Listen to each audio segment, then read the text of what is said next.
I created this channel because I find it absolutely heartbreaking that millions of children are growing up without their dads at home. Here, real dads share their stories about what it's like to be a husband and a father. We can talk about anything we want as long as we can connect it to fatherhood. And I believe that these conversations will help the men that are listening remain in the lives of their children.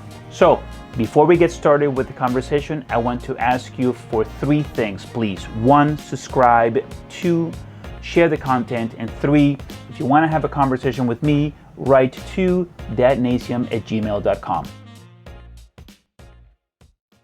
All right, so you ready to go? Yeah, I'm ready.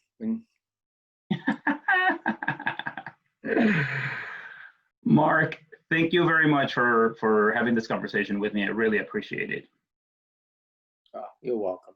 You're welcome. It's my pleasure. Thank you. Yeah. So Mark, let's dive into fatherhood. And I was wondering if maybe something that I haven't been doing too much of lately is, well, start off with telling us how many children you have, and then I would like you to tell us a little bit about your childhood and your experience with your dad. Oh, okay, great. I have 2 children. My oldest son is 13. My youngest son is 11, so they're 2 years apart. I knew my dad for about 13 years of my life.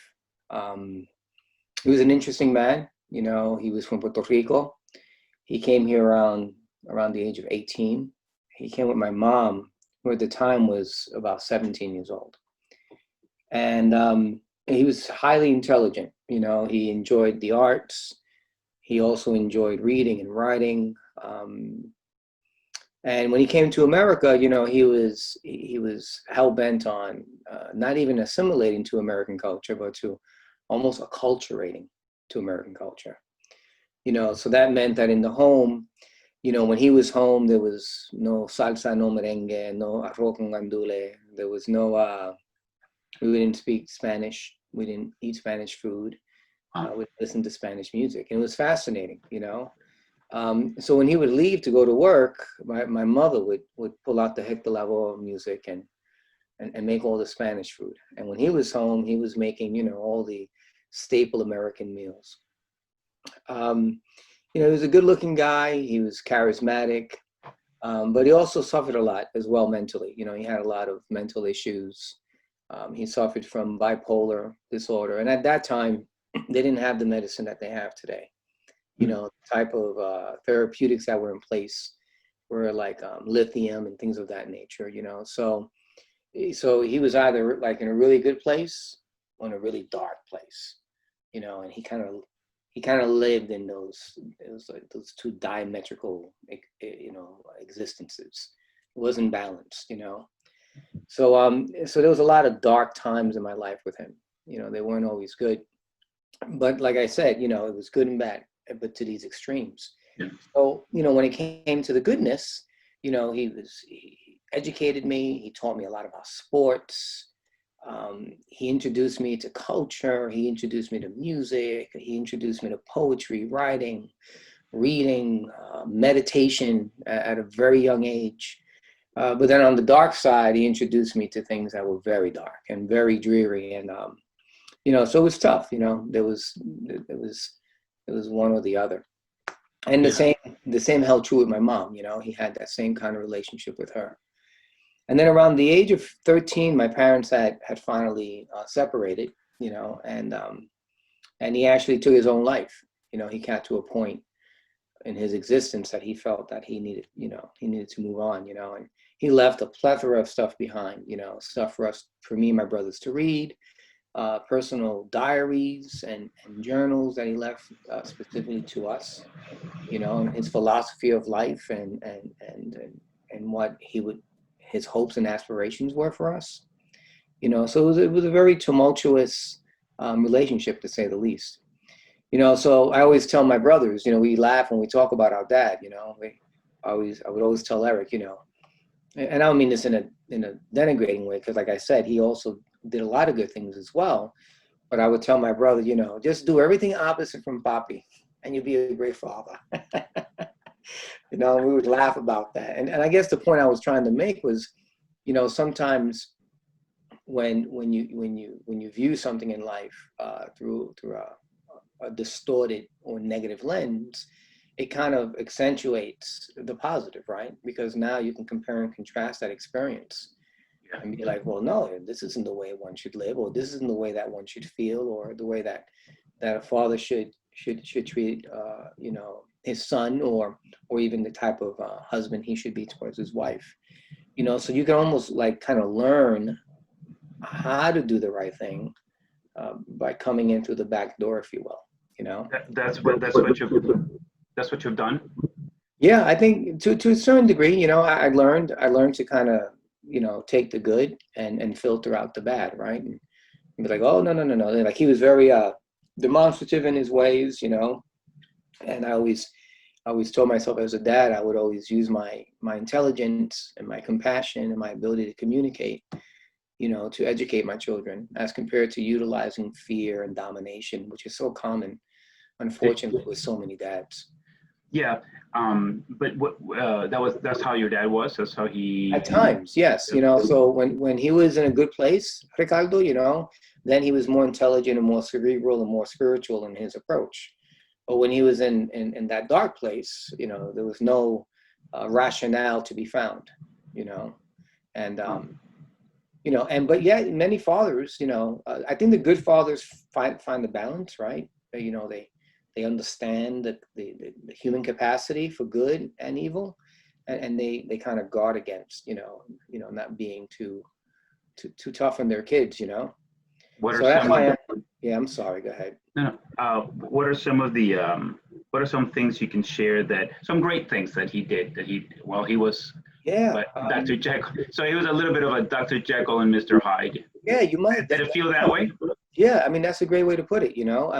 Like for example, some of the great things was we would paint together, and he would sit down with me and teach me all about how to prepare a canvas for a painting, and we would go to the art store and buy acrylic paint together, and he would teach me how to choose the proper brushes, and how to create art, from one's imagination. So he really accentuated the creative aspects of life, and those were phenomenal experiences.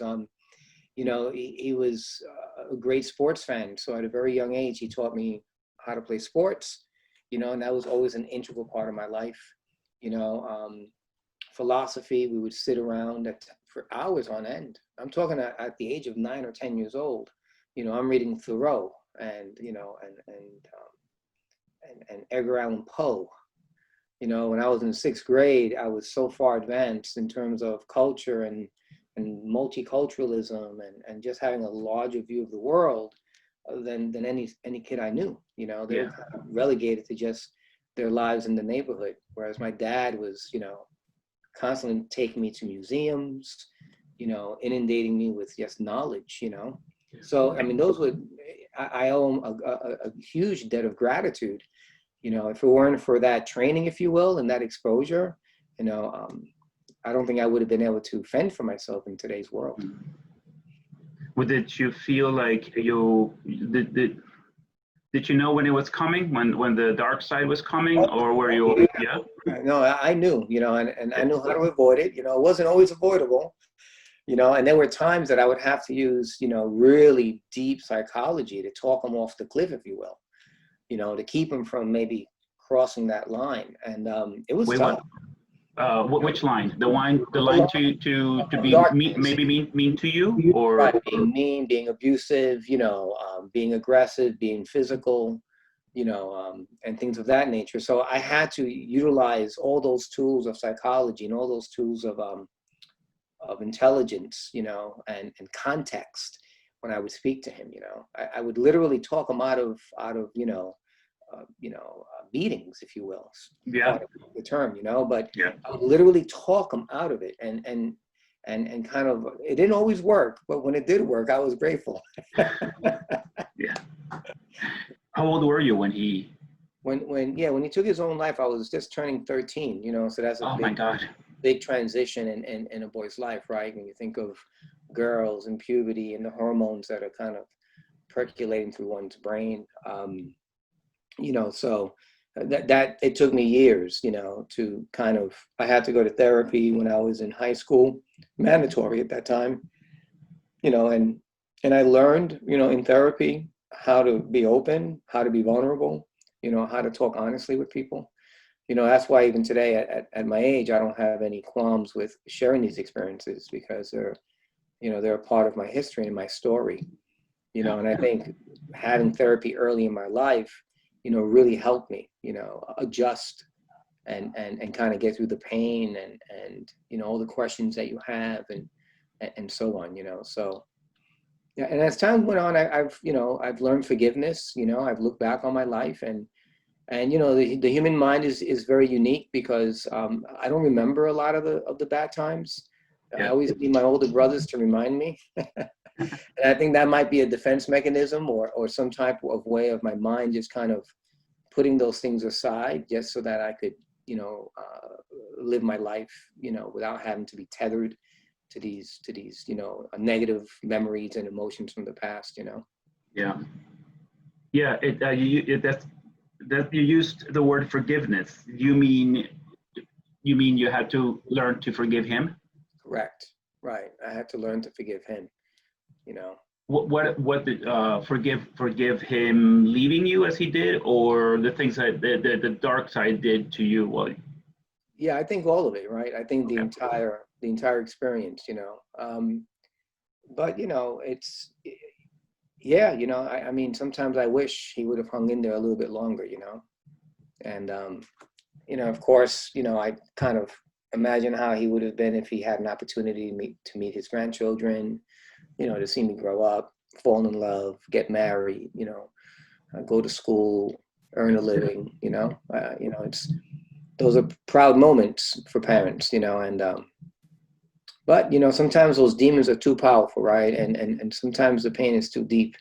And again, I think that kind of taught me also to accept people and be accepting of people's pain, you know, and and as a father, that's what I do with my own children, you know. With Mark, I'm not quick to be judgmental, you know, and I try to listen to him and I try to get to the core reasons as to why he feels a certain way. You know, I try to use as much love and compassion and, you know, just the ability to reason to really, you know, help him cope with what it means to grow up, you know. I'm not one that's didactic in nature, you know. If I ask him to do something and and the proverbial why is given, I give an explanation. And I always tell them, if you can come up with a better alternative, if you can honestly come up with a better argument, if you will, and I don't mean argument in terms of being right or wrong, just an argument, right? Putting forth what you believe in and why. If you can put something for, you know, better in front of me, believe me, I'll change my mind. Yeah. And he appreciates that, you know, he Yeah. appreciates I like the idea of teaching children how to negotiate. Right. Yeah. Exactly. I wonder if that word negotiation doesn't make it into, I don't hear it too often from dads, and I wonder if it doesn't make it into their vocabulary because it's maybe mainly attached to the purchasing of goods or services.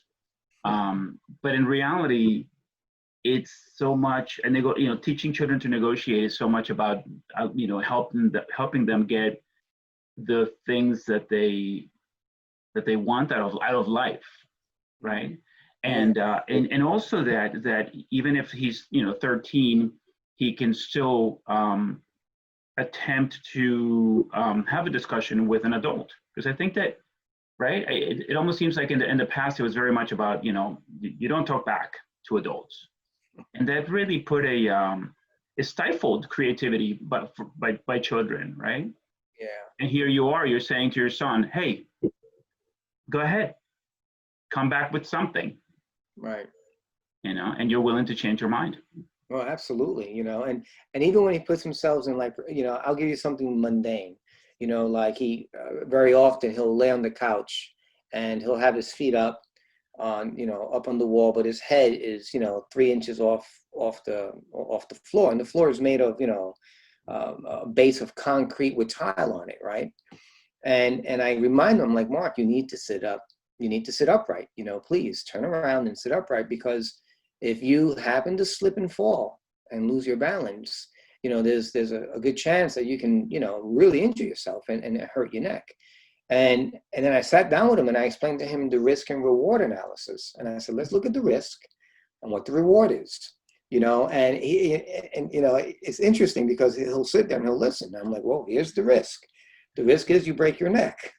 Here's the reward. You get blood rushing to your head, and you get to sit up, like the guy from Addams Family, So I'm like, most parents would just kind of yell and say, sit up straight, and I there's a place for that. If you're dealing with a 3-year-old, a 4-year-old, or a 5-year-old, of course, developmentally, they're not going to be able to negotiate with you, and for their own safety, you have to take a more of a leadership role in that regard, right? Just do it. But at 13, at that age and older, we really should be having, deeper, richer conversations as to behaviors and choices that he makes. Yeah, when you talk about your experiences with your dad and how, you would be able to sit with him and have conversations, philosophical conversations, that, to me, that sounds absolutely fascinating, and I envy you for that. How I wish that I could have had conversations with an adult when I was a kid. I didn't have that. People around me didn't understand what that might be. In fact, as I got older, I remember I was in my 20s. I don't recall at what age exactly, and I said to my mom, I said something to her about, I had a question, not an existential one, but certainly I wondered about something not common. And she said to me, she goes, mijo, I just don't think that way, and to hear you say that you were having these conversations at 9, what sort of conversations were you having? Well, yeah, there were conversations at the age of 10 when he had introduced me to sex, for example. He was already having conversations with me at 10 and 11 about sex. And I remember him pulling out the book, The Joy of Sex. Yeah, I've seen it. I had it for years. It's a classic, right? And but he would sit down with me and he would explain to me, the tenets of love and what sexuality really means, and being respetuoso and looking at women not in terms of objectifying them, but viewing them as people that you love. And if you look at the images in that book, they're always in framed in loving embraces and so on. So that actually really kind of framed the way I was as I grew up and throughout my life, in terms of the way I treated my own mother, the way I treated women when I met them, girls in school, but yeah, at a young age, at 10 years old. But how many parents today won't even have those types of conversations? Maybe today more will, but it wasn't like a birds and the bees thing. It was more about just learning to treat women with the highest level of respect and view them as human beings, and so those are the kind of conversations that at 10 years old or 11 years old are unheard of. Yeah, I've shared this story a number of times, but my mother's birds and bees story. She was a single parent, 4 kids, just like working like an animal just to make ends meet. And then one day she decided to have a conversation about masturbation. Right. I don't remember my age. I don't know, 11 maybe. And she goes, basically what I remember her saying is, if you masturbate too much, you'll go blind. Oh, there you go. Right away, the taboo, right? The taboo flipped on it. Yeah. Oh my God. Yeah, that's tough. This, it's unfortunate. That was the tool she had. Apparently she had a hammer. She had a hammer for this particular topic, right? She was gonna nail it with that. That was it. That's all she had.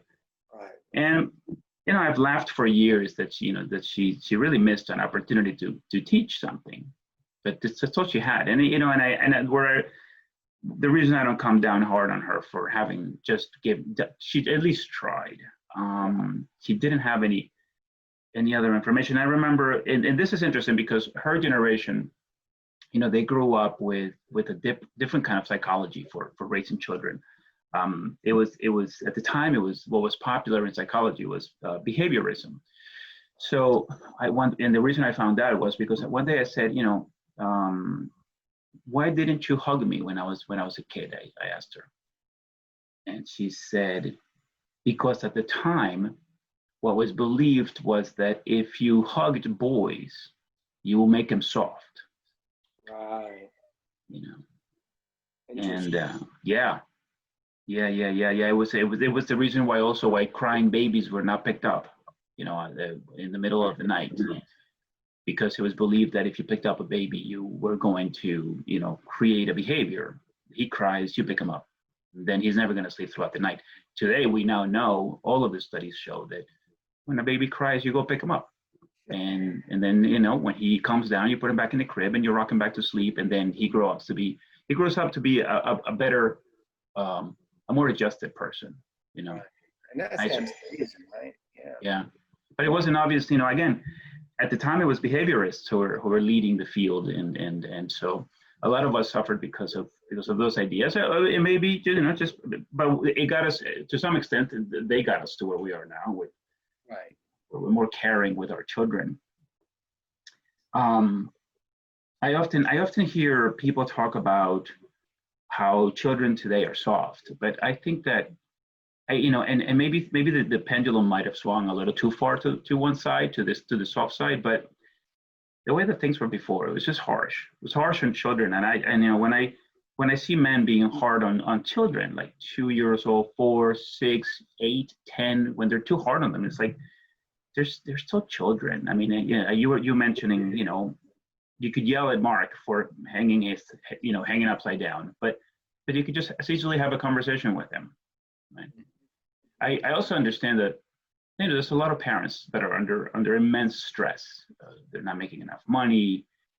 They have, they don't know when they're gonna, the bills and maybe relationship problems that they have with their spouses, and that causes a lot of people to do a lot of screaming at children. But a lot of screaming also comes from bad parenting. When your parents used to scream at you, that's sort of your go-to, Yeah, no, you're right. I mean, there's a lot of different things that frame the way you are as a parent. Absolutely. Yeah, those are great points. Real good points. Yeah. How much of your dad are you as a dad? Yeah. A lot, actually. A lot. There's a lot, and again, it's pretty much just using my powers of discernment, but then where I kind of extract those good values, those good traits, if you will.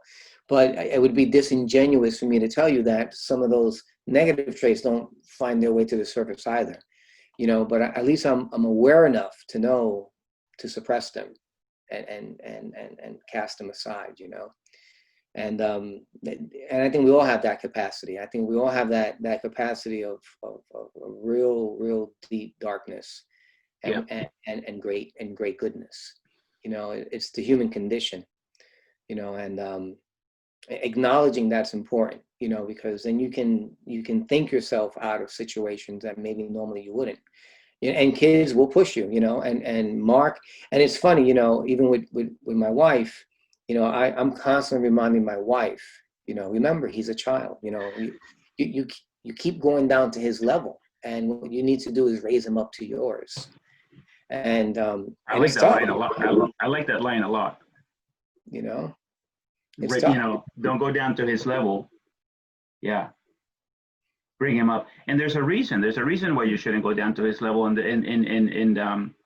from what the studies show, what we are learning is that children are very emotionally driven, right? It's an issue of right brain, left brain, right brain developing first. Left brain, that's what parents are helping their children expand on. And also, as I was thinking about that whole right brain, left brain idea, I think about how I think that the reason why we have a childhood at all is because we're only right brain driven, right? So to think right? So it's interesting because for those of us who don't understand the whole right brain left brain idea, we just think, well, this guy's just messing with me. Right. So of course I'm gonna come down hard and I'll make sure that he understands. But obviously that's not the way to go, because you're not talking to someone like you that is just smaller. Right, exactly. You're talking, childhood is a developmental stage. Exactly right. Right? Childhood is a developmental stage. So if you're talking to your child and just like trying to like just ogre whatever information, whatever you desire, out of that child, it's not going to function, because they're just not ready for it. What they need is a sit down. When everybody's calm, of course, that we have to make this clear. Nobody's listening when everybody's upset. True. That's Nobody's true. listening. Yeah. No. Absolutely right. Absolutely. You when you were talking about the bad things that you recognize in yourself because of your dad, I remember this is something that's come up recently. My father was somebody who, when we were sitting at the dinner table, everyone was afraid. He was a brute, to say the least. And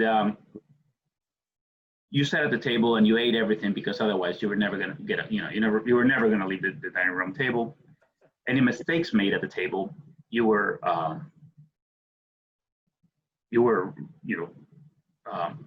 what's the word when you were reprimanded? Reprimanded, yeah. I was thinking of a bigger word. What's is it ostracized? Oh yes, that's even worse. Yeah. You didn't want to make a mistake. And so dropping, for instance, if you drop, this is, all kids do this, which is infuriating to a great deal of parents. They'll be going for the salt and knock the juice down, right? You just spill the juice all over the table. The milk, whatever was in the glass is now all over the table. And for years, I caught myself immediately becoming enraged. I was like, why did you do that, right? Like, how could you have been? It's ridiculous as I think about it, right? Because they were little. I mean, my kids are 12 and 13. That means that I was doing this when they were like 4, 6, 8, 2, 1. I don't know. But the point of the story is that that's what my dad did. But I didn't know that I was doing that. I didn't see it in myself. And this is why reflection, this is why being reflective is important, right? This is why these conversations to me are so important, because I got to tell you, I didn't see it. I didn't see that I was doing so the one thing that was modeled for me was that, in that regard, right? To the dropping of the water, of the glass, of the tipping over of the glass, what had been ingrained. My mother finally kicked him out of the house when I was 6 years old. So right, so we now know that the first 6 years of your life are like immensely important, right? Like the most important years of your life are those first 6 years. Yeah. And yeah, you can argue that it could go to 10, or you can go to 13 or 20, but the first 6 years, I think collectively everyone's talked about how important they are. And that's exactly, my mom kicked him out when I think I was 6 or 7. Wow. So what had been ingrained so deeply, and almost like, so, I don't know, like subconsciously, like hidden behind some weird veil where you have no access to it unless you're really looking for it, was that the reaction to a child spilling something on the dining room table is to scream at them, to berate them, right? That was, and I didn't get it. I until, and I didn't like it. This is something interesting too about sometimes when I was talking to someone about domestic violence, and I said to her, it seems that a lot of men just, don't know that this isn't right. And she said to me, like certain behaviors, right? The domestic violence in general. And she said, no, they know it's not, or they should, or they probably recognize it, but they don't. But if you don't know what else to do or what to do instead, right, you might think of it as it must be the only answer, right? It must be that if I don't beat my wife, she won't listen. And although it seems obvious, it's a lot more obvious when you do know that there's an alternative, there's alternatives, right? And that the behavior is not ideal. And that's certainly what happened to me with that particular instance, right? It's so weird. It was so strangely like just hidden, you know? Right, right. It almost becomes like a stimulus response. Yeah, it's just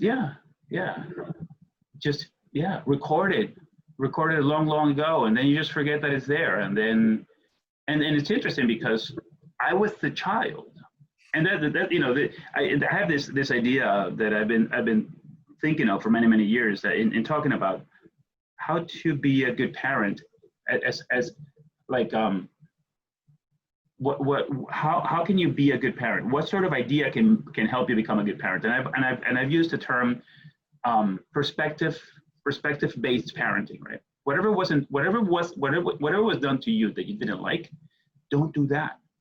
Right. The things that you did like, do a lot of that, because your children are just like you were. Right. There's really not a lot of difference, you know.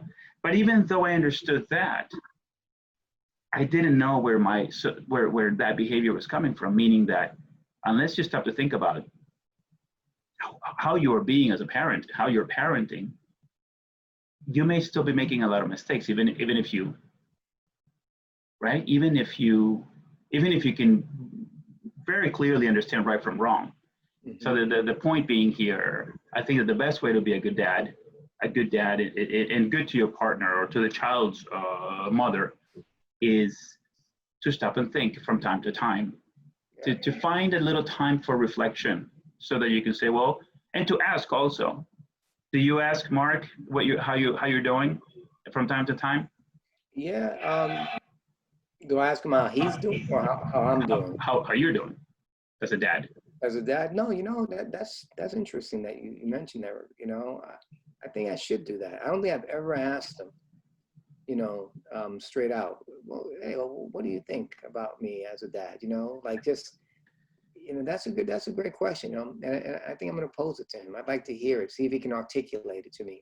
Yeah. You know, because I just infer that he's happy because he seems to be a happy kid. You know, and he hugs me and kisses me, and I don't sense any you know, negativity in our relationship, but it's just like when, you know, your girlfriend asks you the question, why do you love me, right? You've got to be able to articulate it. So it would be interesting to see what he says, you know? Yeah. I mean, I think all dads should. I mean, I highly recommend that everyone does. Yeah. You're likely not going to like the answer. I remember when I asked my oldest, and I was so annoyed that it wasn't, you know, that I was awesome. Right. It was like, well, he's like, you know, I really, you know, what he said was he didn't like.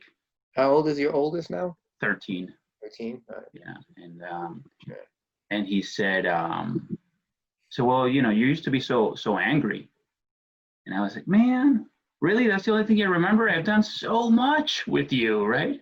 I've done so many things. I mean, I'm the reason you've done all the crazy stuff you've done, but it's incredible, man. It's there, you know, it's there. And I was like, well, I'm working on that. I'm working on my anger. You know, I had issues. So, and then it also opens you up to even to them, right? Because then I had to have a sit down, and he probably was bored out of his mind. I think he wished he had an answer, or that he had lied to me. Oh, you're great, Dad. Can we not talk about it? Opened up a Pandora's box. I wasn't crying at the end of this, but but I did, you know, I explained. I was like, yeah, man, you know, I was, you know, I had issues that I was working on or working through, and thank God that, you know, that I left that, you know, I've left that behind. I'm so much happier now that I'm less angry, which totally makes sense, right? Totally makes sense. Absolutely, no doubt about it. You know. Oh man. But yeah, no, asking your kids, and each one of your kids is going to give you a different answers. Without a doubt, every child is uniquely different. True. You know, so strengths and their weaknesses. That's so true. Yeah. So why did you decide to have children? Yeah, that's a interesting question. Part of I wanted a family in large measure because I didn't have, like like the classical family upbringing. Yeah. And at the age of 13, I was already working, having lost my dad. I was pretty much on my own by the time I was 14. My mom was working two jobs. You know, um, so I grew up really fast. And I left home at the age of 17, and I never looked back. I'm 51 years old today. So there were friends in my life that had more stable, homes. They would eat at the same time. They went to sleep in pajamas. A totally different nuclear family dynamic from my own. And so I always felt like I wanted to experience that, but not now from the perspective of a child, but the perspective of a father, and a husband. And I remember when I was courting my wife Janine, and I told her, I wanted to get married, and I told her one of the reasons was that I want to have kids. She goes, "Well, you don't love me?" I said, "I absolutely do love you. But the fact that I love you so much is why I want children, right? Because you want to have children in a loving relationship. But it took me about a month to explain that to her. But yeah, so that was like, we kind of grew up and we say, I'm going to become a doctor, a lawyer, or I'm going to work for a Fortune 500 company. And those are all great aspirations. But those are like aspirations in my mind that are outside of oneself, right? They're like kind of societal type of targets and goals that are kind of embedded in you at a very young age. But wanting to be a father was a more personal choice, right? It dealt more with my spirit and my soul and my sense of humanity. And I didn't want to leave this world without having had the opportunity, to enjoy that level of love and have that relationship, and to have what you might want to call like a witness to my life and be a witness to his life and my children's lives and kind of grow together. I mean, I don't think you can put a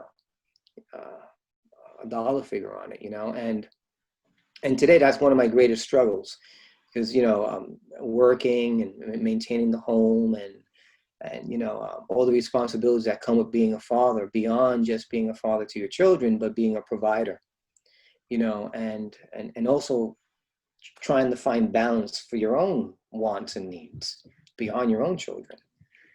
So that's all also part of the whole fatherhood equation. It's not just playing baseball with your son or teaching him the birds and the bees or going to graduation. It's also balancing, being a part of his life while still maintaining your own and providing the necessities that he needs, that your children need, to grow up in life. And it's tough. And I know, how hard it is, how often I tell Mark, I'm working, and it breaks my heart, but I've got to balance, those competing interests, if you will. So that's tough. That's probably for me the toughest part about being a dad, because if you ask me, what I value more, being with my son above all, right? Being with my children, being with my wife. Yeah. I value that more than anything in my life. But yet I'm constantly, having to balance what I value the most in life, Ricardo, with the things that I also have to do, and Yeah. it's tough. Yeah. It's tough, I understand that. I understand that. Yeah, it's these, they both of those pull at me, like, and I feel like, I mean, a lot. Like it's hard. This is a difficult idea for me too. It reminds me of that. The image that comes to mind is, how they at some point I saw an image of a man being tortured by having two horses, one pulling on in each direction, the tear of his arms. And that's a bit much, but that's the No, image that came to mind. it's a good metaphor, a good image. That's what it's like, right? I mean, all of these competing interests that you have, and I think as a dad, you've got to learn how to navigate those, because the last thing you want is regret. So whenever I'm going to, maybe make a decision, I always err on being with my kids. Like Yeah. if I really see that something means something to him, I'll just abandon whatever other projects I'm working on, or I'll work extra hard, and I'll make sure that I find that time, right? Because that's really what children want from their dads more than anything, their Yeah. time, you know. And there's no greater, more valuable commodity that we have, right? Porque nadie sabe mañana, right? I may not even be here, Yeah. the whims of fate may fall down on one, and your time is then completely limited, right? So something that we don't have much of, but yet, so I always remind myself of that. That's the toughest part. That's the part that really gets me. That que me Yeah. molesta lo más. That's the part that really gets me. That I'm like, shit. Excuse my language. I'm like, that's the part. And I'm working on my doctorate now, and I didn't want to do it, but my wife was pushing me, and you've always wanted to. And then my son was like, you can do it, Dad, but now when he sees me in my office working endless hours, you know, um, in real estate, just earning a living. I'm home sometimes physically, pero en realidad I'm not, because spiritually and mentally I'm not, Yeah. So Yeah. I've got to work on that. That's the part that I've got to start reining in. So we go down to the shore every year for 3 weeks. We have a home in North Wildwood, and it's like a block away from the beach. And just as we start getting closer to that time of the year, his entire demeanor changes. It's incredible, because he knows that's the only time that I'm completely disengaged. I'm off the grid. I mean, completely, Ricardo. Like every moment, every waking moment, is all about him, all about Luke, all about Janine. It doesn't matter, Well, what do you want to do? Let's do it. You go with mother. I'll watch Luke. I'll do this. I'll do that. I'm here. Whatever you need. Yeah. Stay up late, playing Parcheesi, playing cards, getting up late, having breakfast together all the time, and just being. He loves it because it's his day in and day out. Yeah. So. Yeah. Yeah. I know what you mean, man. I know what you mean. I remember there was I remember when for some time I was working in the city, commuting in and commuting back, and it was just I was gone just like the whole day, and I hated it. I just felt like I was so far away from my kids, from my family, from my wife. I hated it, and yeah, the worst part about having kids absolutely is not being able to be with them all the time. Yeah. I mean, I know not everybody agrees with that, man, but and I tell you, I didn't even want kids. I was never gonna get. I knew this because of the way that I grew up. My experience was such that, and everybody's different. Everyone's got a different experience. Under the same circumstances, they'll come out differently. Right. That's true. Yeah. Absolutely. But I looked at what had happened to me, and I said to myself, never. I am never having kids. And the only reason to get married, from my point of view, was after I became a teenager.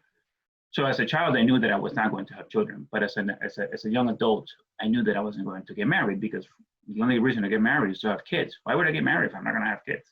Pretty much what I told my wife. Right. That's why I got in trouble. Yeah, exactly. That's exactly my reasoning. I was like, Yeah. that's why I'm marrying you, because I want a family. Yeah. So why would I get married? How would I get married? It took a couple of months before she forgave me, but Jeez. Yeah. put my foot in my mouth, right? Yeah, I know, right? The things we say, the things, yeah. And so for me, it's I don't know if it's ironic. Maybe there's got to be a better word than ironic, but to think that I didn't want children, but once I had them, it was rather, it was obvious what had to happen next. It's like take a switch. The switch. It was just dad. It's just like turn the light on. It's just like there was where there was never a switch in my mind. Now suddenly, the dad switch has gotten kicked on, and I have spent I have spent as much time as humanly possible, or as much time as I had could.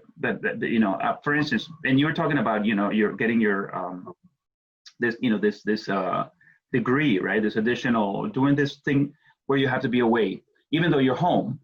I felt the same way. Before I got my master's, I had a conversation with my children and my wife, and I said, guys, I'm not going to be around for 3 years, because I was, it's going to be part-time. Mm-hmm.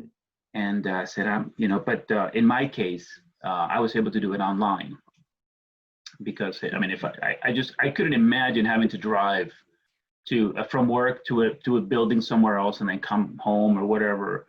And just an additional hour spent driving that was going to drive me nuts.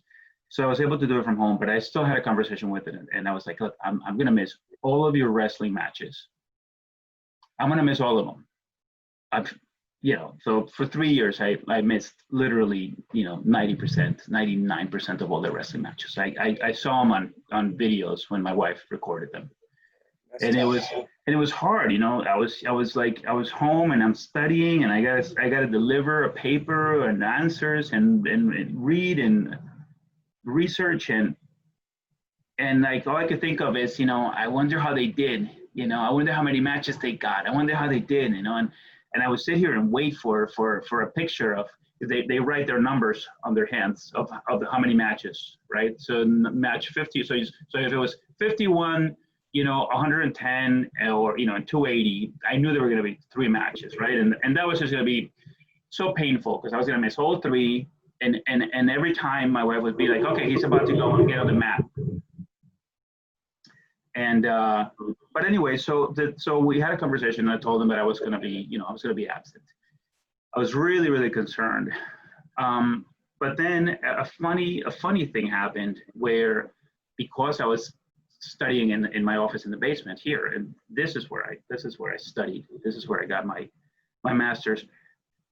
Even though they remember my being absent and definitely not seeing their games and not being in a lot of places for 3 years, they always knew where I was. Right. So I found comfort in that. Yeah, that's a good point. That's a really, really good point. Absolutely. And that type of absenteeism, if you will, is not the same type of absenteeism if you're sitting in a bar somewhere. Yeah. If you're out gallivanting, womanizing, or involved in some type of illegal activity or whatever the case may be, the fact that, at least we can find comfort in that, in that the behavior in which we're engaging in is a behavior that's adaptive to life. And it's a certain level of role modeling. And I always tell Mark, I'm like, son, look, this is really about perseverance. It's really about hard work. It's really about setting goals in your life and sticking to them and delaying gratification, and I said, you're too young to understand that concept, I said, but part of your maturity is learning to do that, putting off the things you want for later. And I said, most people suffer because they don't know how to do that. That inability to delay the things you want, I said, because you're human, and you want the things you want, and you want them, and you want them now.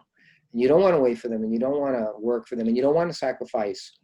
And so I take comfort in that, but I know once I'm done with this, I'm done. I can't say, I want to, I don't want to be constantly, like I said before, that competing interest, I want to get to a point where I'm just like, okay, I'm not working as hard now, I'm taking it easier now, and I'll get there. That's my goal, to reach that level. I was working on a house in Richfield for a long time, and we finally got it sold, and it was consuming so much of my time working with, contractors and the building department and lawyers and real estate agents. And when it finally happened, it was such a load off of my shoulders, but all that time I spent, I was never with my kids, I was always so busy. Yeah. And, I feel like I'm engaged in a good amount of pet projects in my life. I think that I have a lot going on. I do, but when I'm with my kids, I don't I don't pick up the phone. Yeah, I you don't should, answer. you're I don't answer. completely immersed, right? Yeah. Yeah, So yeah, I'm the same way. Yeah. yeah. I don't answer text messages. I don't answer phone calls. I don't engage. I also, I mean, I do have ideas when I'm with them, meaning that I could. Sometimes I'm like, oh, you know, I could write this person this text message, or I could make this phone call. Um, More often than not, I don't even have those thoughts because I know that, you know, it's like I'm already programmed to not. But when they do come to mind, if I do have to do them, I will say to them, I need 5 minutes. I'm gonna go away. I just, and that's what bothers me. Like I'm physically there, but leaving emotionally and mentally bothers me. So Right. I'll say it. I'm like, I need 5 minutes because I have to do this just so that I can. I have to do it for whatever reason. It has to be done. And so I tell them you know, I'm gonna leave. I'll be back in 5, even though I'm physically there. Right. But Right. but just I know that I'm not gonna be there emotionally or you know, I'm just not gonna be present. And that bothers me so much that I have to voice it. And I'm like, guys, you know, I got to do this. But yeah, no, I won't. When I see, you know, like so many times I see people walking with their kids and they have their phones on them, you know, and I'm like, I cringe, you know. You know, there's so many people that are. I see a lot of people that appear to be. I don't know. I don't know what their whole lives look like, but from a distance, they appear to be hyper connected to that device. Right. You know, and even mundane things, you know, like there are times where I'll just lay down on the futon in the basement and watch him play, you know, video games. And I'll just lay there because I'm exhausted, right? I've been working all day and I'm just fatigued, you know, and so I'll lay downstairs and I'll just watch. And just my presence alone, I can see how much he appreciates it, you know, and he'll turn and talk to me about the video game and we'll talk about it. And you know, but the fact that I'm just laying there, you know, in his presence and just, you know, with him means the world, you know. So yeah, so I try to make it up in those ways too, you know. Absolutely. Yeah. Yeah, that's a good point. I always wonder if I should be sitting there in the room while he's gaming, because I know that he does want to show me, you know, the things. I don't know what the hell is going on in the games, you know. Yeah, But, and they mean so much to him, and he's like, you know, check out this new skin, and I'm like, it looks just like the previous to me. You know, it's like. right. It's like, and you paid how much for that skin? I'm like, oh my god. Oh, that's funny. I should probably do it more often. I gotta get another chair in there just so I can pop in from time to time and Yeah. just do that. Yeah, yeah. It's what means. And I tell you, I have fantasized. I'm not a gamer, but I have fantasized about learning on my own. You know, picking up my own Xbox and you know, just like trying to figure out how to use the controller. But the freaking things are You should try it. intense. Yeah, it's fun. It's fun. Yeah. You know how to play? Yeah, I grew up with video games. Oh yeah. You know, I'm 51, so the very first video game that was ever invented was in the very prime of my life.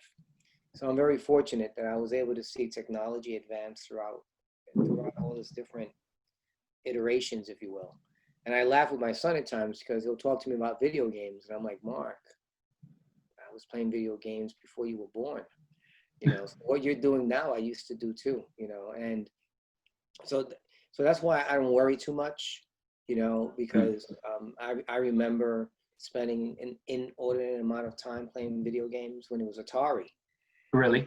Yeah, so I'm not worried too much. You know, he enjoys other things too, and I think being a father is also important to share with your kids other activities.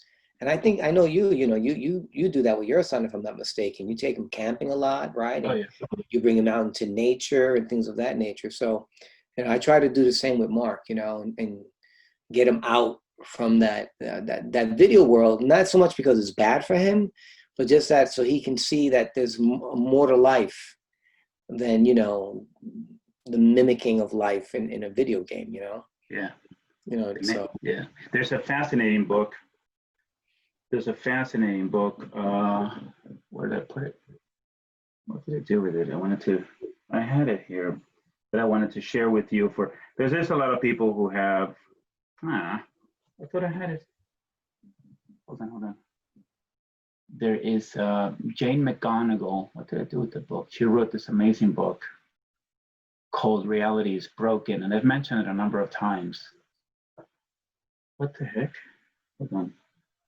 Oh, here it is. Silly me. Here, this is an amazing book for anybody who wants to read. You know, her idea on gaming. You know, it says why games make us better and how they can change the world.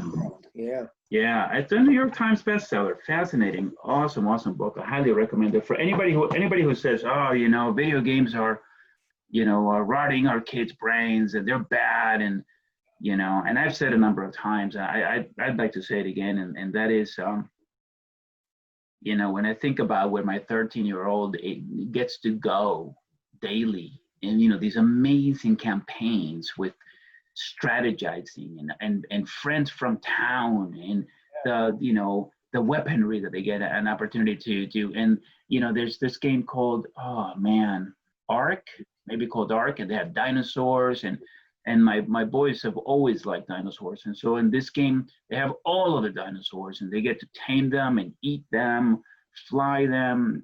I mean, you know, at 13, I was in the woods with a slingshot, you know, completely underexposed. I wasn't strategizing, man. I was like, you know, what's moving so I can shoot it, you know, so I can kill it. You were strategizing, but in a different context, right?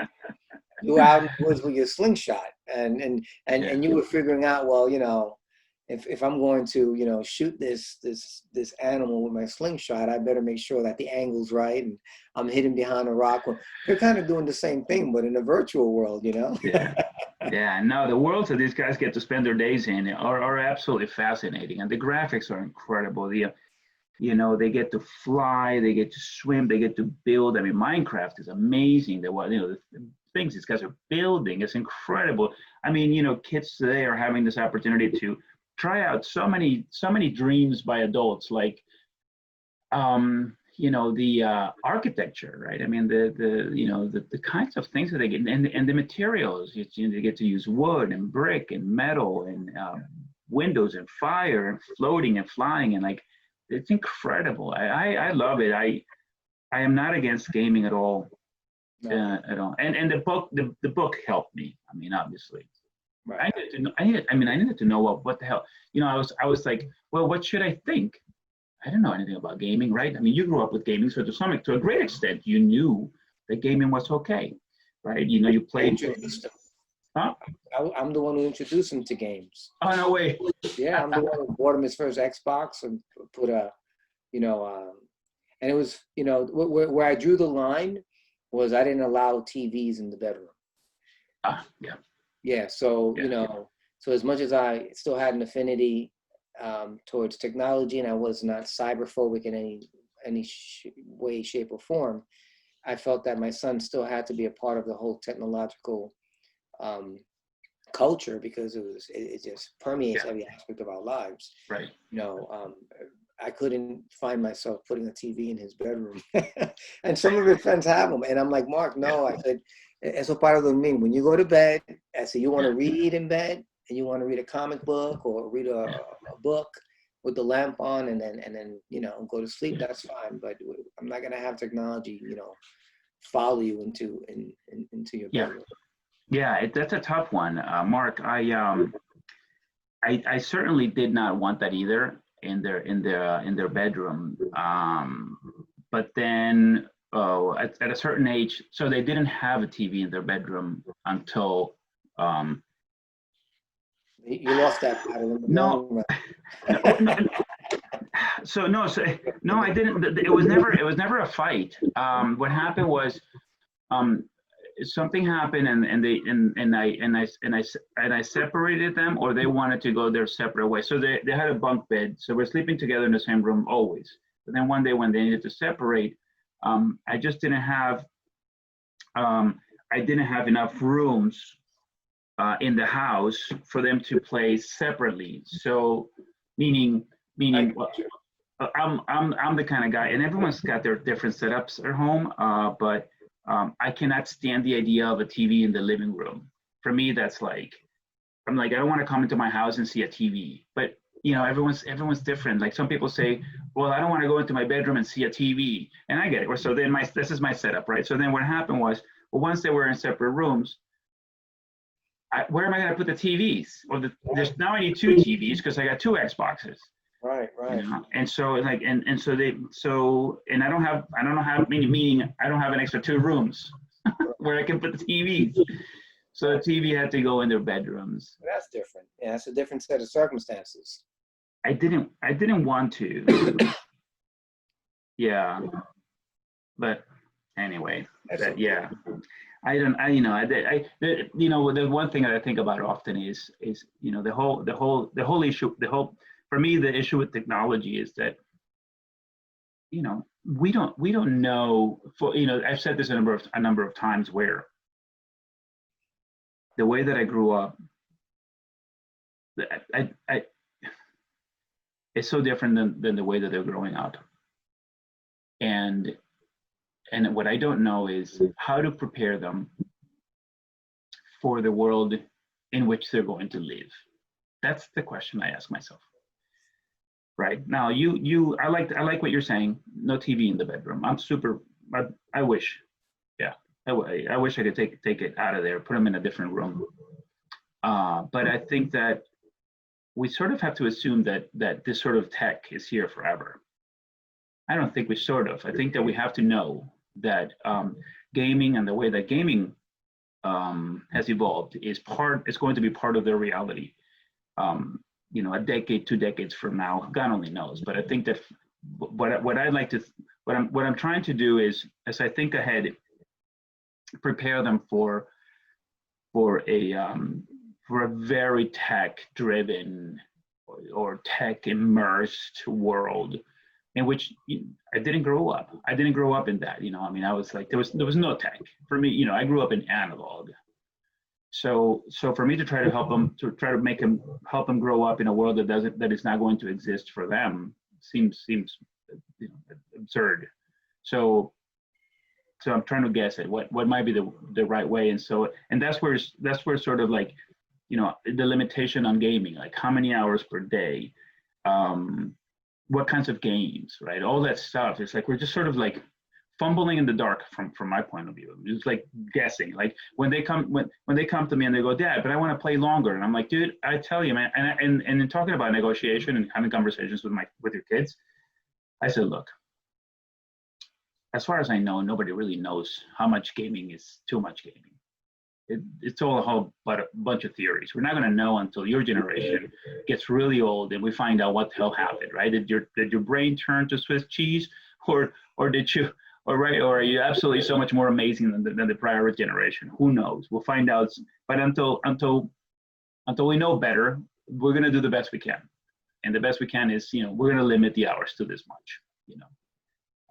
And that's sort of that's interesting from a parenting perspective. There's just literally so much that we don't know, and so to come down hard on them on things that like we don't know, it's just easier to say I don't know, but we're gonna have to do this together, and treat them with respect, right? Because they are individuals, even if they're highly illogical because they're so emotional.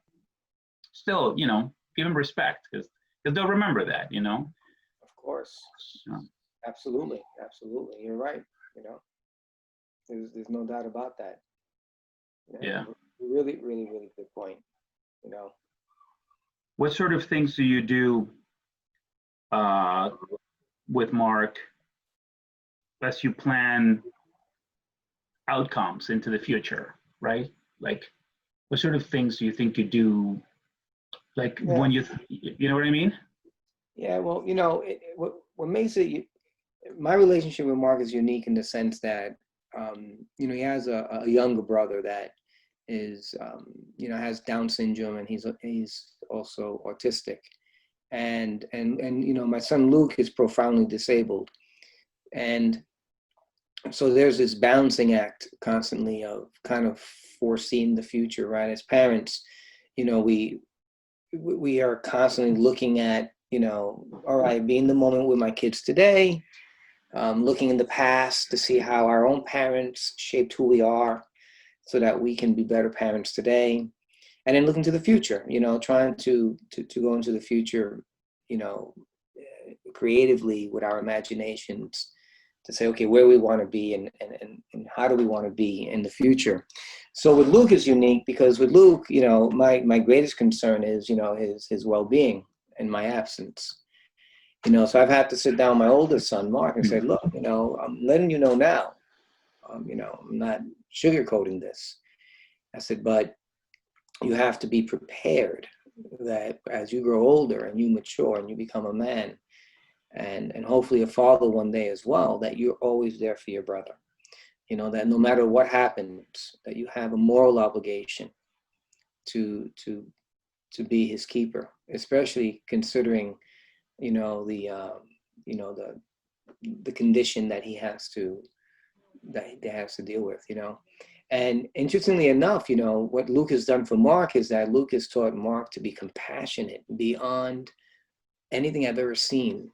And I'm not saying that because he's my son. I'm saying it because I've been around kids. I'm a teacher as well.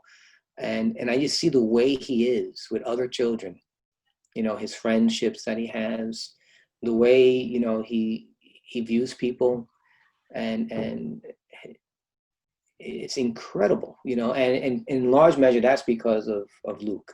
Luke has taught my son, Mark, to accept people and see the inner beauty in human beings that I don't think he would have had otherwise. So that's the one thing that concerns me big time, Ricardo, because, I'm going to do everything I can for Luke, but I also have to, think realistically and also plan for the worst outcome, right? And be prepared and make sure that my son is prepared, not only financially, but also spiritually and emotionally, to take on that additional responsibility, And, sometimes Janine said, oh, that's unfair, babe. His mother's like, Mark has to live his life too. And I tell my wife, I said, look, babe, and I don't want to sound sexist, but we're talking about what it means to be a father, right? And I said, look, I'm telling you as a father and as a man, that we make sacrifices all the time. Great fathers do it great men do it all the time. And Mark's going to have to, if he is in that position, learn to balance his personal aspirations, his own family, and all his wants in life with the the need and the care of his brother. I said, that is a non-negotiable item. And if he can't do that, then, something's amiss here. Something is amiss, and because Luke is beautiful. And the interesting part is that, Mark loves him so much. So I'm probably a lot, more worried than I should be, but, I'm just trying to train him and prepare him, But I feel confident that, he'll have that makeup, that character makeup to do it, because his brother has kind of made him that way in some interesting way, Yeah. Yeah. So so being a dad's not easy. Being a dad is not easy because, you're constantly just trying to balance all of these things with your kids. How quickly do you introduce them to certain things? How quickly do you have these conversations? How quickly, at what point, my wife is more inclined to be like, oh, not raise him up as quickly as I will. You know what I'm saying? She'll still want to pour his milk. You know what I mean? And things of that nature. And whereas I'm like, listen, that's not how you hold a knife. I'm done with this. Sit at the table now. There's certain things you have to get done now. Yeah. And it's tough as a dad because we grew up that way, right? At 13, and invariably, that's the biases kick in, right? You're looking back in your life and you're saying, at 13, wait a second. At 13, I was listening to Billy Joel, ironing my own clothes, cooking my own breakfast, cleaning the house. I'm just, like, this was like nothing to me. It was like second nature, and I asked my son to make, something to eat, and there's a huge mess in the kitchen, and, because he hasn't learned how to do it because he's living a more sheltered life in that regard. So there's that balance too, right? Where you can't keep him too sheltered as a dad because as a father, that, listen, it's not going to be like this forever. There's going to come a point in time in your life that you have to fend for yourself, Yeah. So that concerns me as a dad, balancing, that part, treating them as children, being there for them as adolescents, but then helping them transition into that adulthood is probably one of the most scariest propositions, that I could think of. It really is not easy. Yeah.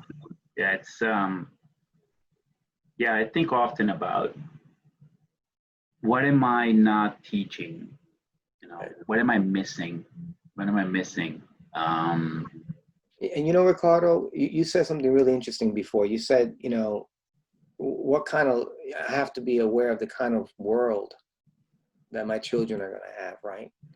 If you're not educating them and preparing them for a future that's in a constant state of flux, right? If we're stuck in the past as parents, as dads, we're actually doing them a disservice, right?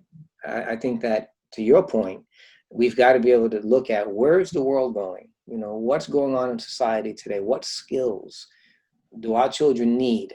Not for now, for tomorrow. And that's tough, and being a parent and a father, you've got to be able to have some level of foresight look at the world that we're living in today.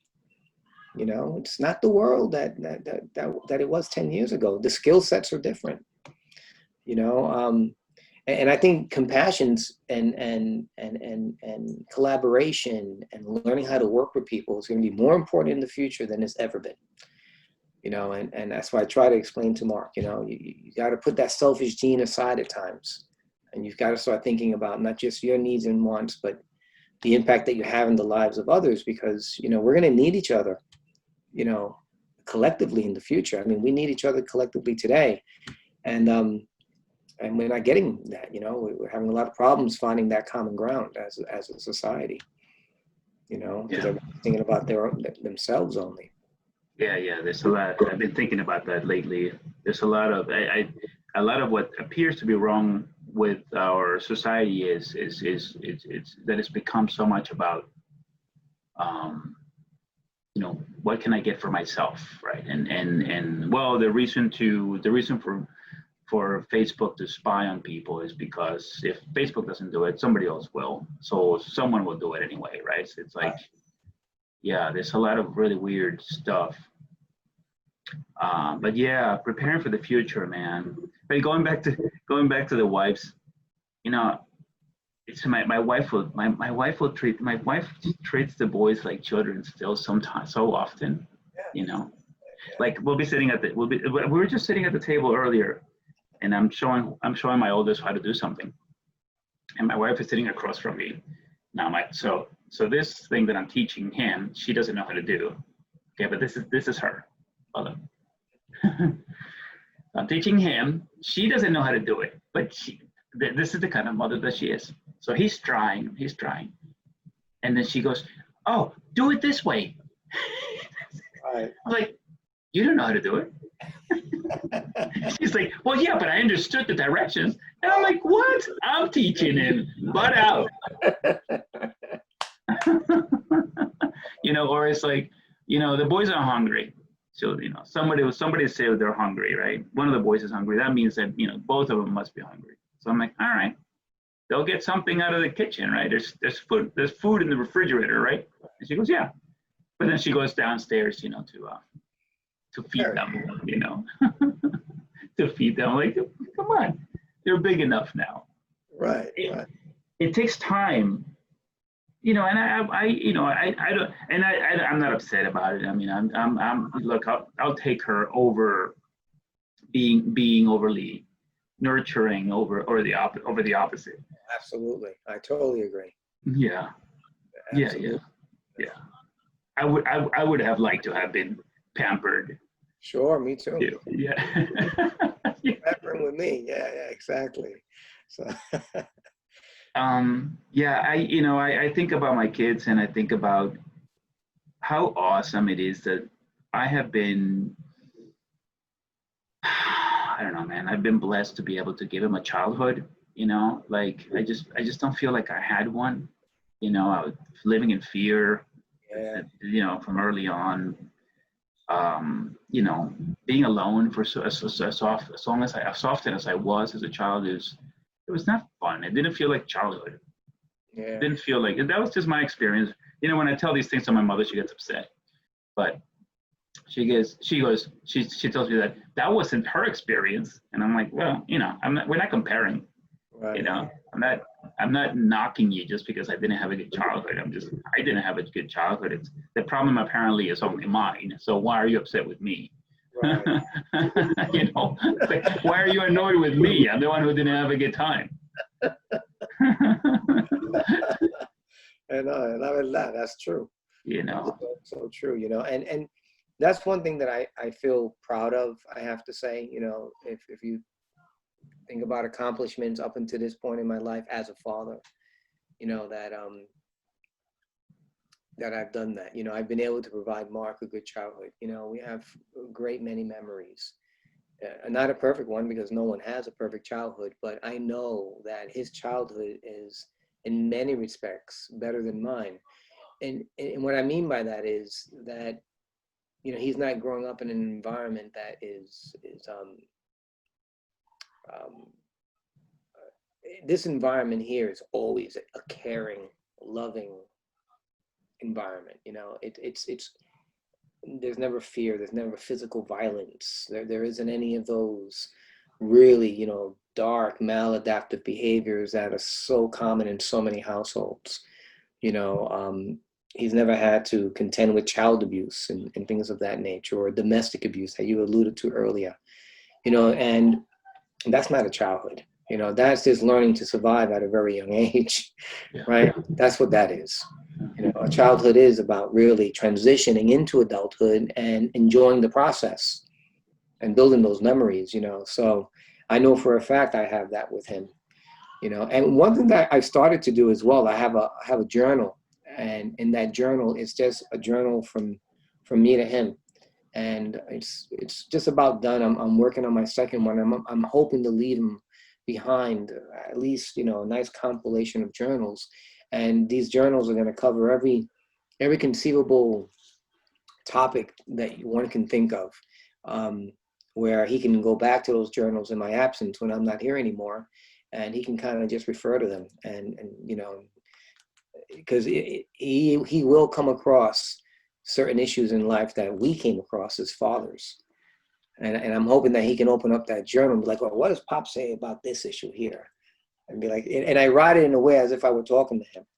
You know, I write it in a way as like, you know, today, you know, you might not be feeling too happy about what's going on at work, you know, and maybe your boss isn't treating you with the same respect that he or she should.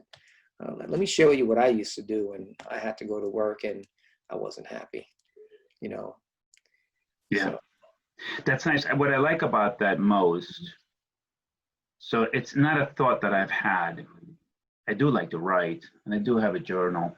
I think journaling is so important. But what I like about you doing journaling that way is it's an opportunity to reflect on what you're doing now, to forecast, to play with your thoughts, play with certain behaviors that maybe you didn't like about yourself on that day, or you know, ideas that are so complex to explain as a father right now, to, you know, as a 51-year-old to a 13-year-old, you know. And so you get to do it in this notebook, and he will absolutely forever cherish those books and appreciate that you took the time to write them. You know, it just goes to show, I mean, like, you know, children love dads, man. And I tell you, this is why I say it over and over again. It's not just a missed opportunity for men. I mean, or it is, but I mean, like, you know, I mean, I read so many books and I hear so many stories from just older men who think about, you know, their fathers, you know, their bad memories, great memories, but we're so important. And to think that, you know, that we have millions of children growing up without a bio dad at home is just heartbreaking, because you know that all these children are going to be scarred for life. I mean, it's a scar that you carry with you forever. You know, children, what we know about children is that they love their parents even when their parents are evil. You know, they love, it's incredible because they cannot tell the difference. You know, children look at their parents as gods. To a child, Good point. Yeah.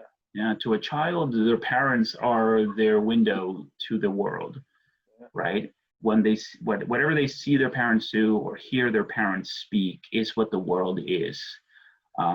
That's why so often if your mother said, she would say, "Mijo, money doesn't grow on trees." You grow up saying, "Money doesn't grow on trees. It must be difficult to earn." Whereas if you grow up with a mother that says, money's easy to get. You can make it. You can make it 1,000 different ways. It's so easy. You grow up knowing that that's the world that you live. The world you live in is suddenly one that is, and you can get anything that you want. You never. There's no lack.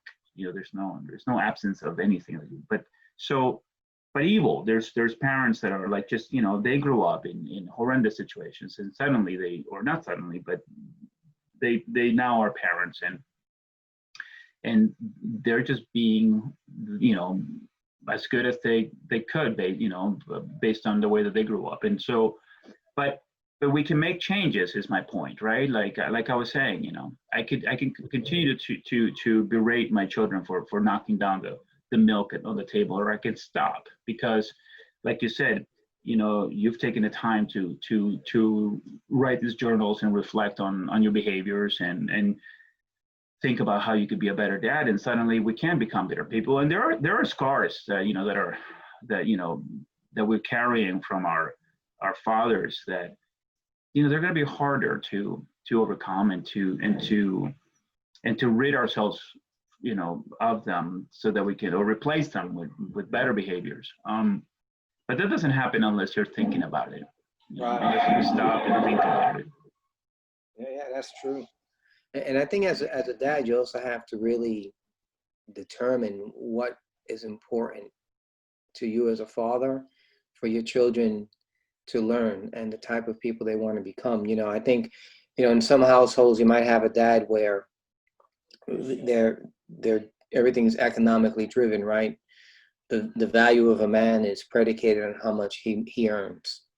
And even if it comes at the expense of spending time with your family, that's irrelevant, because you're making good money and you're providing great vacations and all the amenities and luxuries of materialism.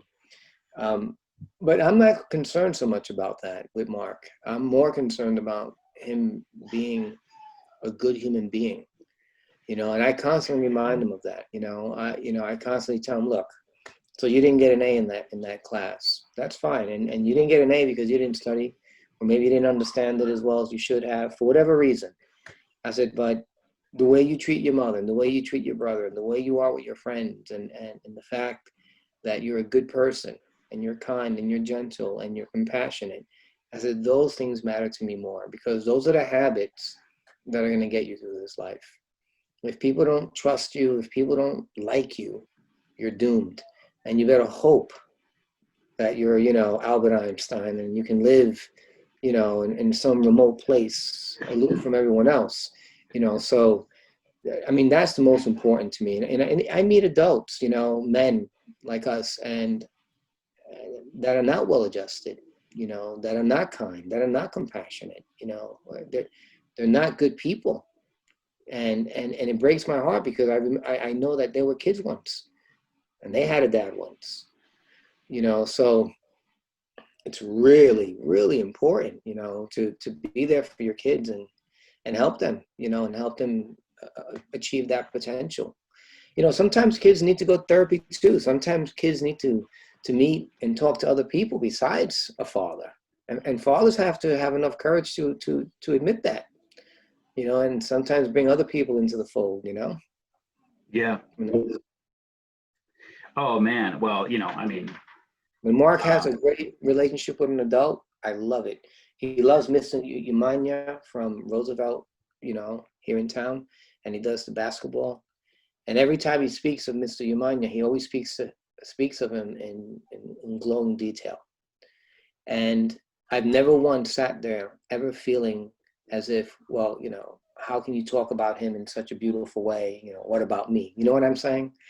I would sit there and I would be like, thank God, thank God that there are other men out there that are modeling that type of behavior. Thank God that there are other men out there that, epitomize the things that I believe in as well. Because for him to see it in someone else, another male figure, is equally important, equally, in my estimation, equally important than seeing it from your dad. Yeah. You're going to say, I'm sorry. No, please. But you didn't, I mean, look, I don't want to sell anything with these conversations, but I guess, so, well, you mentioned therapy, and of course, I 100% believe in therapy. I mean, I love psychotherapy. I love it so much. I mean, so, do I think that children should go to a therapist? Yeah, I think that every single child in the US, in the world, should be going to a therapist. And unfortunately, there is still stigma and this, myth that you have to be crazy to go to a therapist. And I think that if with this conversation I can change the mind of just a single person, I think I would be making a big difference. And I just want to say to anyone listening to this that even if you think everything is going great in your life, even if you're 100% sure that everything is going great with your children, they will benefit from going to see a therapist immensely. Going forward, their lives are going to change so much because they're going to have an opportunity, like you said, to talk to another adult, to feel. I think that my boys, when they go, they feel heard. Someone's listening, and what's something that a therapist does more than anything is just listen. Just listen. And sometimes as a parent, it's really hard to listen because I feel like for me, as much as I like to listen, I feel like I must impart knowledge on this child, So it's really hard to just sit and listen because I'm like, yeah, but let me give you this, give you more, But yeah, and I think that process of psychotherapy, especially for young kids, it teaches them to find the answers themselves, right? Parents are so quick to provide the answers, whereas when you sit down with a therapist, because I've gone to therapy many times in my life, it's an opportunity for you through metacognitive strategies for you to figure out the answers. A therapist is just there more to guide you and kind of help you reflect upon what it is you're grappling with. And kids need that, kids need to be heard. And even as a teacher, I practice as active listening as much as I can with my students, and just to give them that opportunity to voice what they feel, irrespective of whether or not it's right or wrong. It's, just give them the validation that what they feel matters. Yeah. Parents sometimes don't do that. Well, sometimes parents, I mean, I think that by design it's very difficult for us, but by design it is very difficult for children to say the kinds of things to a parent that they would say to a stranger that is a therapist, right? That's true. Right. So there are. Yeah. What's that? Well, you're right, by design, because the whole relationship is different. Yeah, there's a dynamic where the child might feel uncomfortable in saying something to you because you might get upset, you might not know about, like whatever. It's just that the dynamic is such that they will never be able to tell you absolutely everything, and in the way that they would like to say it to you. Right. So when you bring in an expert, someone you've hired, someone you've selected, right? You've selected, Mike the therapist, and you have selected him because of his age, his culture, what he has studied, what he has, focused his career on, and you've selected this, this very particular individual for your child, and now your child gets to go over there and they get to sit and explore without judgment, right? Because we're judging. Parents are judging. Yeah. We're judging. Go ahead. You said earlier that children sometimes view their fathers almost like gods, and you're right. That kind of resonated with me because that's what gods do. They judge, right? Gods by definition are judgmental, and by definition, the relationship with a god is not equal. Right. That's what's wrong. Yeah. Yeah. That's why you need a therapist. Exactly. Yeah. I don't get into it too much. I think that's what I do full time. I'm a psychotherapist. Um, because I know that a lot of people, they're feeling comfortable with it. I don't bring it up too much, but look, I'll say it here. If you love your children and you want to have an even better, more amazing relationship with your children, think about it. Just think about finding a therapist. I totally agree. I You totally know, agree. and I know that you benefited from after what happened with your dad, and Exactly. yeah, It saved my life, and what the psychotherapy does is that it allows you to be vulnerable, right? Because the stigma with psychotherapy is that there's something wrong with you, right? And but looking at it through that lens, one could understand why there's an aversion towards it, right? What do you mean there's something wrong with me? But if you look at psychotherapy as a means of, to your point, exploring yourself and learning how best to cope with life and becoming a better human being, then it's invaluable.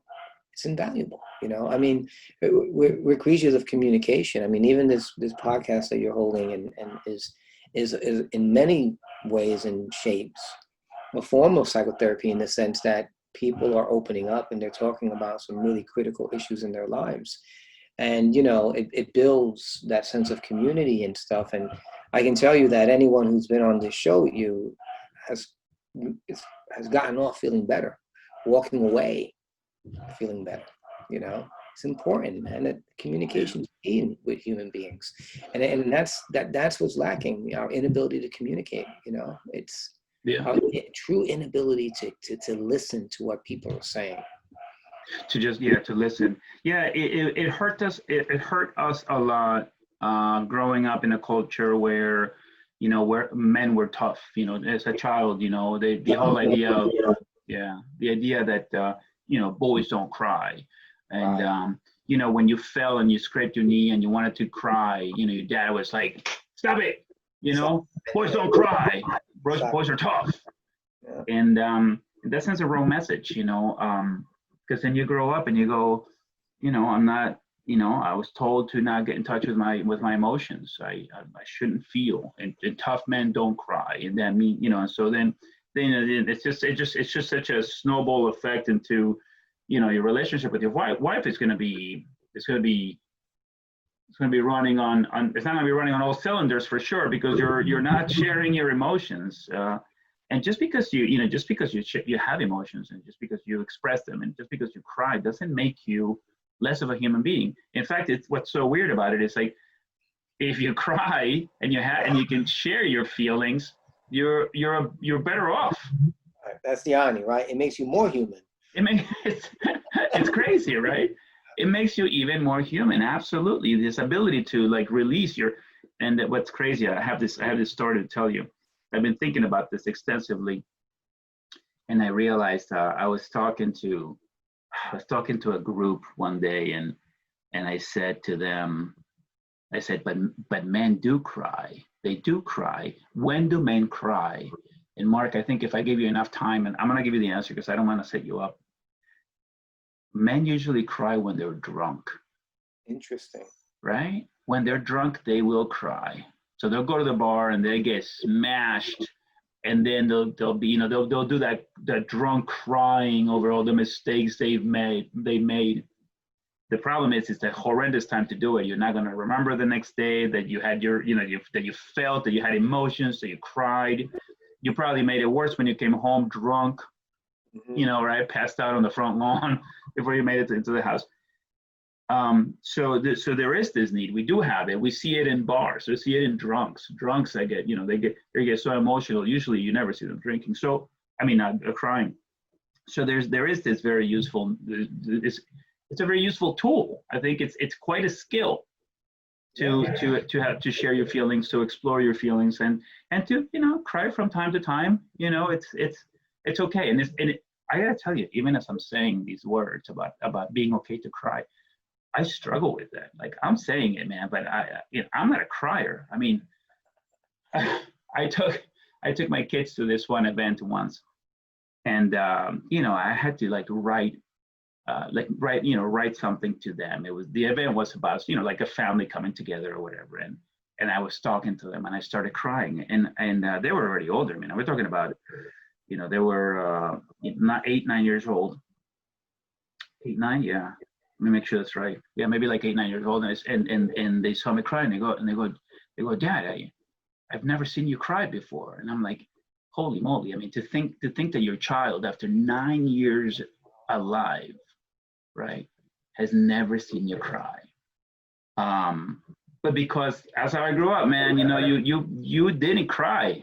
You didn't. You were told you do not cry. Sign of Yeah, it's amazing. And so, and I've said it before, but with my kids, when they fell and scraped their knees, I'm like, I would get down there, sit with them, hug them, and tell them, hey man, cry till you're good to go again. We'll get back up on that bicycle when you're ready.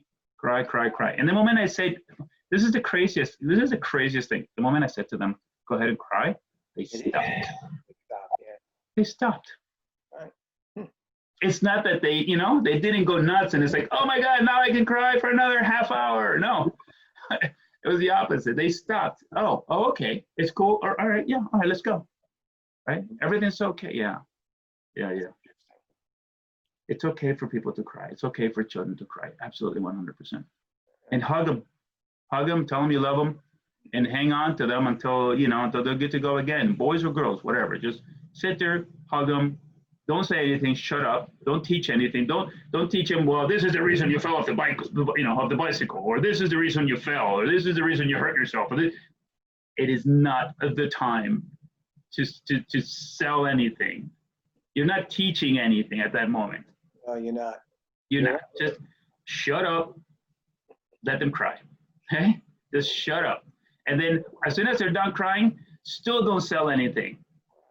They're still hurting, right? They still scrape their knee, right? And it doesn't have to be a physical fall. It could be anything. Just shut up. Don't say anything. Let them, give them a little time to heal from whatever just happened. Just shut up. There's going to be plenty of time. You're going to have decades to go over what just went wrong. Decades to sell them something. Decades to sell them something. Exactly. Oh my God. Oh, Mark. Anyway, so how are we doing with time? Yeah, I think that's it, man. I think we've done well. It's been a great experience. We have to do it again. I really appreciate you. I appreciate the platform and what you're doing. I think there's a lot of value to the content, and I commend you. I really do. Thank you, Mark. Thank you for being with us. Thank you for sharing so much personal stuff. Your contribution is going to help, without a doubt, a great many dads out there that when you were speaking, they saw themselves, they heard themselves speaking. You validated a lot of thoughts and ideas. You introduced new ones to dads that they're going to be using in their own lives. And so for that, I thank you. Yeah, gracias. Thank you. Thank you. All right. Be well. See you soon.